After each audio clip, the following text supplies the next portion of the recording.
নমস্কার বন্ধুরা, আজ বানিয়েছি একেবারেই অন্যরকম সুস্বাদু আর ঘরোয়া স্বাদের তালের পরোটা।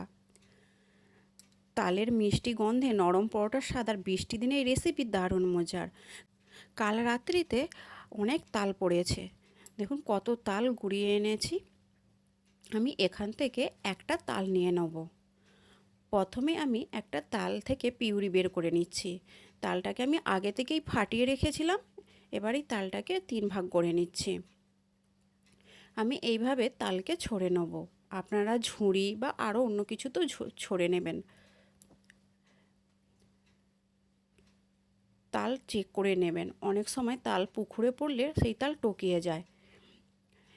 এবার আমি তালের গুলি বের করছি। দেখুন, এই কাঁচা তালের গুলি খেতে না দারুণ লাগে।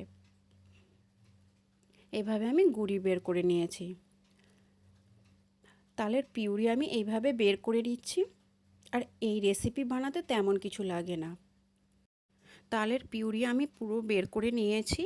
এবার এর মধ্যে অনেক তালের রোঁয়া থাকে, সেই জন্য সেই রোঁয়াগুলোকে আমি আলাদা করার জন্য তালটাকে একটা ঝুড়ির মধ্যে এইভাবে হাত দিয়ে চেপে চেপে আমি আলাদা করে নিচ্ছি। দেখুন, ঝুড়ির পেছন দিকে পিউরি বেরিয়ে গেছে আর ভেতরের দিকে রোঁয়া আটকে গেছে। এতে পরোটাটা দারুণ লাগে খেতে। তাল দিয়ে নানা রকম পিঠে বা মিষ্টি তৈরি করি, আজ একটু অন্যরকমভাবে তৈরি করব তালের পরোটা, কিন্তু দেখতে থাকুন। এবার আমি এখানে 1 কিলোর মতো আটা নিয়েছি। প্রথমে আমি 750 মতো আটা এখানে মিশিয়ে নিচ্ছি। যদি লুজ থাকে আরও আমি আটা রেখেছি, সেটা মিশিয়ে নেবো। তবে আপনারা যখন কম আটা বা ময়দার পরোটা করবেন, তখন কিন্তু অবশ্যই আটা প্রথমে নেবেন, অল্প অল্প করে তাল মেশাতে থাকবেন। আর এখানে নিয়ে আনলাম 50 গ্রামের মতো তেল, সাদা তেল, আর পরিমাণ মতো লবণ। এখানে আমি কিন্তু সবে মিলে 1 কিলো আটাই ব্যবহার করছি। আর কিছুই দেব না, আপনারা অল্প জলও দিতে পারেন। আমি এখানে যেহেতু তালের জলীয় ভাবটা বেশি থাকার কারণে আমি আর জল ব্যবহার করছি না। সুন্দর করে আমি এটাকে মাখিয়ে নিচ্ছি। দেখুন, আমি একটা নরম ডো তৈরি করে রেখে দিয়েছি। এবার এটাতে আমি অল্প তেল মাখিয়ে 1 ঘন্টার ধরে রেখে দেবো। এতে পরোটা আরও নরম হবে।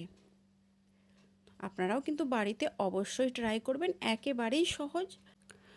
আমি ডোটাকে তেল মাখিয়ে 1 ঘন্টার ধরে রেস্টে রেখে দিলাম। বাইরে প্রচণ্ড মেঘ উঠেছে, তাই বাইরে অনেক জামা কাপড় মেলা আছে, এই সময় আমি গুঁড়িয়ে নিচ্ছি। দেখুন কীরকম কালো হয়ে মেঘ উঠেছে। আর ওটাও ততক্ষণ একটু রেস্টে থাকবে। এবার আমি 1 ঘন্টা পরে আমি আটার ডো এবার আমি সমান মাপের টুকরো করে লেচি কেটে নেব। আপনারা এতে কিন্তু ময়দাও ব্যবহার করতে পারেন, আমি এখানে আটা ব্যবহার করেছি।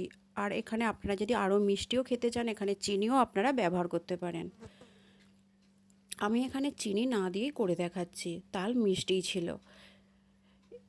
সমান মাপের আমি টুকরো করে নিচ্ছি।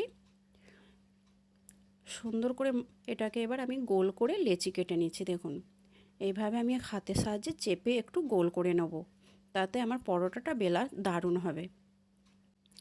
দেখুন, আমি সবগুলো সুন্দর করে গোল করে নিয়েছি। এক এক করে আমি থালাইগুলোকে সাজিয়ে নিচ্ছি। অনেকগুলোই হয়েছে, আপনারা যেমন আটা মাখবেন সেই রকমভাবে তালের পিউরি দেখে আপনারা আটাটা নেবেন বা ময়দা নেবেন। এবার আমি সুন্দর করে বেলে নিচ্ছি। খুব মোটা বা পাতলা রাখার দরকার নেই, এতেই এই পরোটা নরম হবে। আমি যেভাবে বেলছি দেখুন, আপনারা গোল রাখতে পারেন। আমি এটা পাটে পাটেও, যেহেতু পরোটা বানাচ্ছি তাই পাটে পাটে বেলে নিচ্ছি। আপনারা লুচির মতন বেলেও এটাকে করতে পারেন। এক এক করে আমি সুন্দর করে সব পরোটাগুলোই এবার বেলে নিচ্ছি। আমার বেলা হয়ে গেছে, দেখুন আমি 2-3টা এভাবেই বেলে নিয়েছি। এবার আমি কড়াইতে এক এক করে ভেজে নেব। যেহেতু আমি পাটে পাটে করেছি, এগুলো দারুণ হয়ে ফুলবে। এখানে আমি একটাই করে দেখাচ্ছি আপনাদেরকে। প্রথমে বড় কড়া হলে আপনারা পাশাপাশি আরও দুটো দিয়ে দিতে পারেন। পরোটা এক পাশ সেঁকা হয়ে গেছে, উল্টে আর এক পাশও সেঁকে নিলাম। ভালোভাবে দেখুন সেঁকে নেওয়ার পর আমি এতে দিয়ে দিলাম অল্প তেল। তেল দেওয়ার পরে পরোটাগুলো এইভাবে ফুলে উঠবে, আর তখন আমি একটু এপিট ওপিট করে দিয়েই আমি তুলে নেব। তালের পরোটা বেশি টানিয়ে ভাজার দরকার নেই। আবার আমি একটা এতে কড়াইতে দিয়ে দিলাম এটা উল্টে পাল্টে আমি সেঁকে ভেজে নিচ্ছি। একটুতেই তাল পরোটা একটু রং ধরে যায়। একদম অল্প আঁচে তবে করবেন, খুব হাই আঁচে করবেন না। দেখুন কত সুন্দর ফুলে উঠছে। আর যেহেতু এটা পাটে পাটে তৈরি, তাই পরোটাগুলো সুন্দরভাবে ফুলে উঠছে। দেখতেই পাচ্ছেন পরোটাগুলো সুন্দরভাবে তৈরি হয়ে গেছে, বাইরে হালকা মুচমুচে আর ভেতরে নরম। আপনারা বাড়িতে অবশ্যই ট্রাই করুন আর কেমন লাগলো জানাবেন।